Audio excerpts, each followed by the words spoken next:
Hey guys, welcome to this video, Affinity Photo for iPad. Is it worth it for Photoshop users? So what I wanted to do is I wanted to make a video about this because I think there's a lot of Photoshop users out there that they don't care about Affinity. They're just not going to switch. They're Photoshop users, and that's fine. But I think a lot of them are kind of like, people are hearing about Affinity for iPad app and that it's just this full featured, photo editor. Like it's Photoshop on the iPad. And I think just a lot of Photoshop users that might not, be in the loop with Affinity, might not kind of get what's going on here. So I wanted to do this from a perspective of a Photoshop user who has no idea what's going on with Affinity or anything. They're just hearing about this, like Photoshop on the iPad app. So basically, yes, Affinity for iPad is a full-fledged editing app for the iPad, and it does stand up to Photoshop, and you can do a lot of like Photoshop-esque things on it. And I'm going to go over what you can and can't do based on a Photoshop perspective. So the first thing is this comp that is right here was done in Photoshop, and then I exported it to just to the iPad, not even converted or anything. Affinity for iPad will open up a Photoshop file, and it keeps everything great. Like I had effects on, I did the color overlay for the background. Like it really does a good job of like taking your Photoshop file and opening it accurately inside of Affinity for iPad, and vice versa. We could add some stuff here, and then we can go to export. And when we go to Photoshop, there's a lot of different ways to like save it out, and just make sure it's going to be perfect going back into Photoshop. So as far as compatibility goes, like they work really well together. And the PSD that gets exported from Affinity, I've never had an issue with. And that's something that's really cool. So coming from a Photoshop perspective, this is kind of just more, there are some really good apps that are on the iPad that they do layers, they do effects and stuff. But I'm going to tell you right now, nothing's as good as Affinity for iPad. It just blows away the competition, and it's really, really good. So let's kind of go over, you know what? I'm just going to kind of give you the verdict right now of what I think of it as far as coming from a Photoshop perspective. So if you're doing photo editing, then I think you're going to like this a lot. And I think this is definitely something, if you're interested in an iPad app that you can really, sink your teeth into, I definitely think you should get this. And the reason I'm doing this video is because it is a high-priced app. The app's about $30. It goes on sale for $20 here and there, but still, it's a very premium iPad app. But if you're doing Photoshop edit or photo editing, and you're looking to, you want an iPad app that's going to be very powerful, yes, you're going to love this.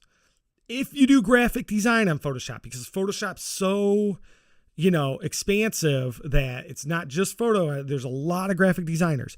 I still think you're going to like this. And I still think you can use it for graphic design. And I do, but I wouldn't do a finished project in Affinity for iPad just yet. It's still missing stuff. We're going to get to that in a second. But I just kind of wanted to get the verdict out of the way right off the bat.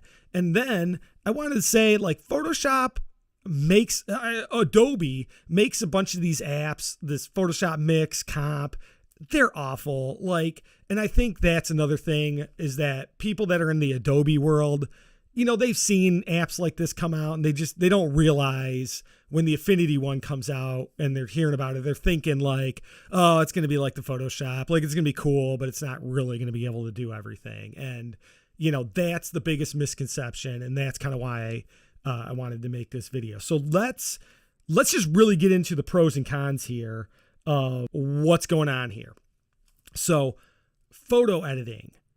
You can import and edit RAWs. Okay, that's kind of the big thing about Affinity for iPad. Like, that was the big draw. Everybody's like, oh my God, you can open up RAWs and edit them. And yes, you can totally do that. It rocks. It's awesome. Let's move on. Okay, all your basic effects are there. Let's just go through them real quick. You got your, I'm sorry, these are your adjustments.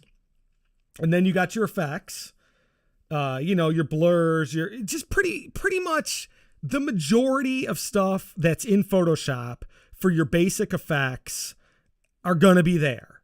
And you're really not going to be missing out on a lot of different things. It has a good liquify engine. That's also something that's, a Photoshop thing. Hold on. What's going on here? I'm on the wrong. I think I'm on the wrong layer here. So it's got a cool liquify engine. It's got a lot of really cool stuff that, you would expect from Photoshop. The in painting, which they call it in painting, it's content aware. That's a big thing in Photoshop. Oops, let me make the brush a little bigger on that. Hold on, that's going to look a little weird. But, in painting's really good with text, obviously. I'm making my brushes a little bigger here. But trust me, the in painting, I love it. It works just as good as Photoshop. And even though I'm having some issues here, trust me, it's really good and it works just as good as Photoshop. If not, I've done some tests. It works a little bit better almost even, I think, in some situations. Again, we went over the import and export. It has great cross compatibility and it has Apple Pencil support. So this is kind of a big reason that I think on the graphic design side, you might be interested in this. Let's say, let me just make a new layer here real quick. And let's pick a brush.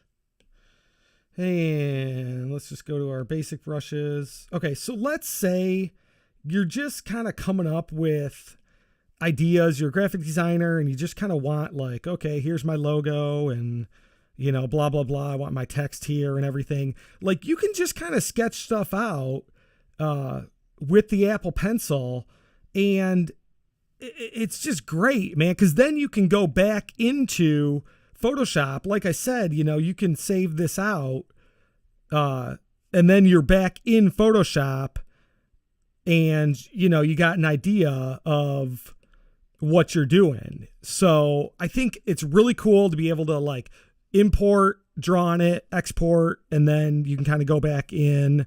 And not that you can't do it in Affinity, not that you can't like go through and keep designing stuff, but it's just easier in Photoshop. So now let's go over some things that you can't do. You can't import fonts. And that is kind of a, that's kind of a killer for, doing graphic design and like logos and stuff. You need to be able to do the fonts. Now, there is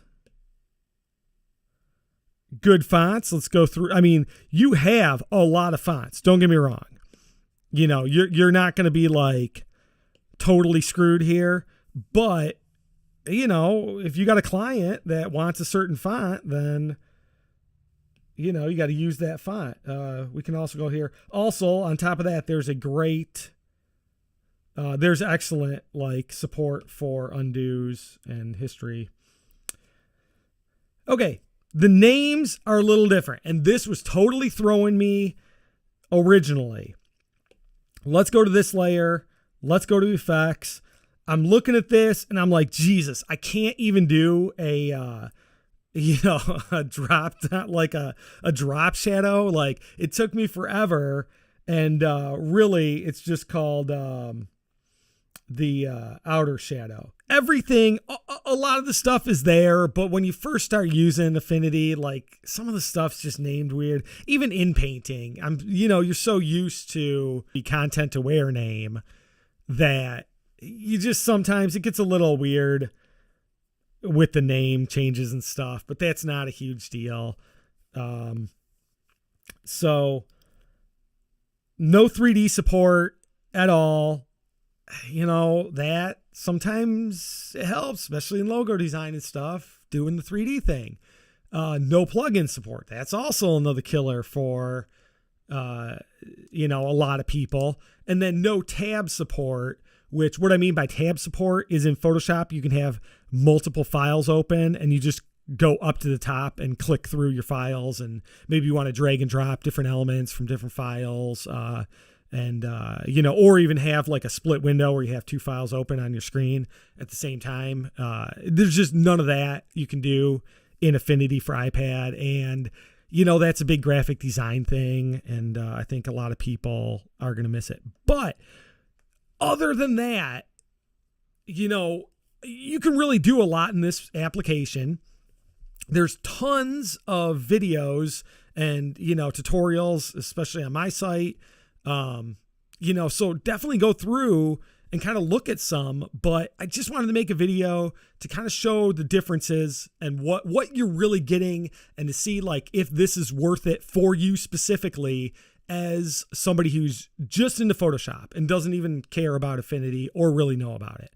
And, that's, this is where we're at with it. I think personally, this is my personal verdict.